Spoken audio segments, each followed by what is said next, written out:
Welcome back to Chen Design. Today we are going to talk about how to make this shadow band with the milligram to go with this engagement ring. Are you ready? Let's get started.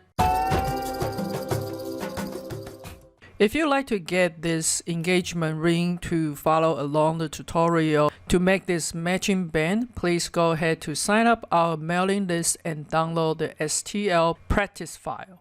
Once you get the STL file, please come into the file, then you have import, then you can import the STL file that you download from the link. Then we will have this to practice on.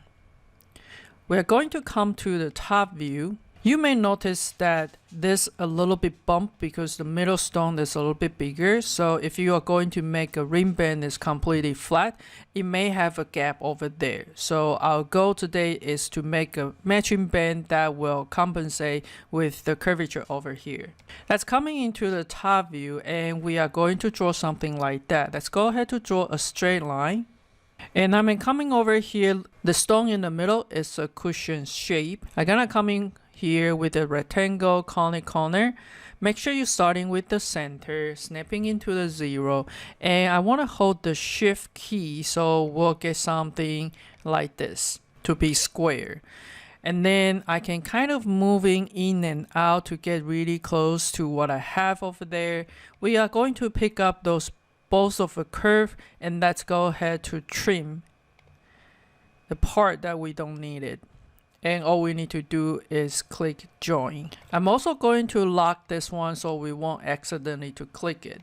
The ring size for this one is 16.92, so we want to use we want to draw a circle with 16.92 for our ring size.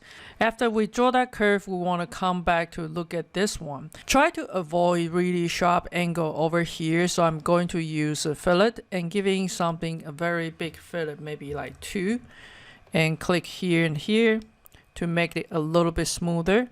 So then we will have this one over here. Let's take a look on the perspective view. We're going to make a curve that follow both this curve and also our ring size. So we are going to use the command curve from to view, and we're gonna click on this one and also click on this one. That allowed us to create this curve. Let me change into the red color. And as you can see, it followed the ring really nicely. We are going to use this one to trim off the bottom because the bottom will try to keep it flat and round. Alright, so we might need to do additional edit over there, but let's go ahead to creating a profile. I'm going to create a profile similar like the ring that I have. Let's go ahead to creating some sort of a rectangle. And it is similar with the height on our engagement ring for whatever width that you are going to have. And basically what I like to do is to mimic this curvature.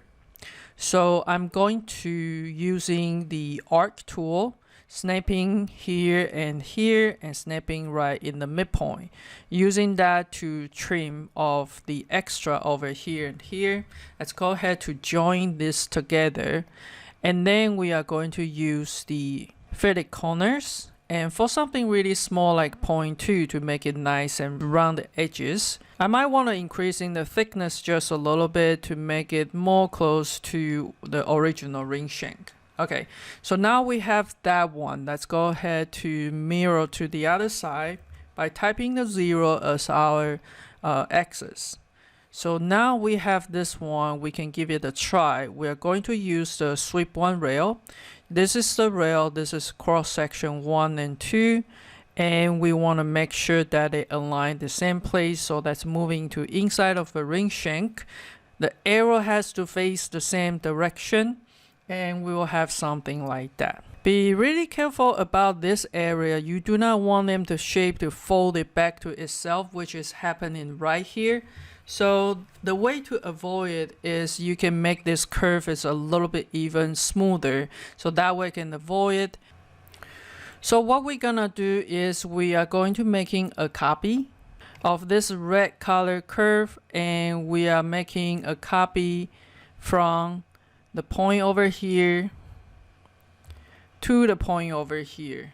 Once we have it copied, let's give it another try. We want to use a sweep to rail. You got rail 1, rail 2, and cross section 1, cross section 2. Make sure they are aligned. If you are not so sure, align them to inside of a ring shank, facing the same direction. And we will have something like that. Now let's take a look if that's hitting our engagement ring. It looks really well there, and if you need to get them closer, you can always adjust this curve there. To making the bottom of a ring shank, we are going to use a sweep 1 rail, and this is the ring size. It's going to be our rail, and we are going to choose this profile and this profile. We are gonna coming over here to snapping into the midpoint one more time, and let's go ahead to hit OK. All we need to do now is click on this one, and we want to join it together. That will be our matching band. Another thing that I like to do for decoration, it has a milligram on it. So I'm going to extract the ISO curve, and we're gonna select this surface and snapping into this endpoint and also this endpoint as well. We are going to make a really tiny B first for something like this. And make sure that you don't want your B to stick it out of the ring. It's because you might need to polish, buffing, and you might buff off your ring. So what we like to do is under the array that you have array along curve, and this is the object is going to be array along this curve right here. We kind of need to guess how many we needed. I'm going to guess 160 of them, and you can take a look if you like this one. If you feel like this is too much of an overlapping, you lose the B quality, you want to undo, and this time we want to do it a little bit less. Maybe we want to do 100 instead. Then you will get your milligram over there.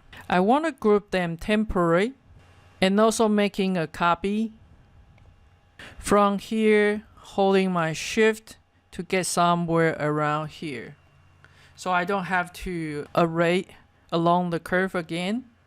There are a lot more that you can do. For example, you can have a B setting on it, and if you wanted to know how to do the B setting, I have it at the member only video playlist. And if you currently are the member, don't forget to watch the second part. I will show you how to do the hand engraving texture along with this band. Thank you for watching. Please like and share and comment. Let me know what you think. I hope you enjoy. See you next.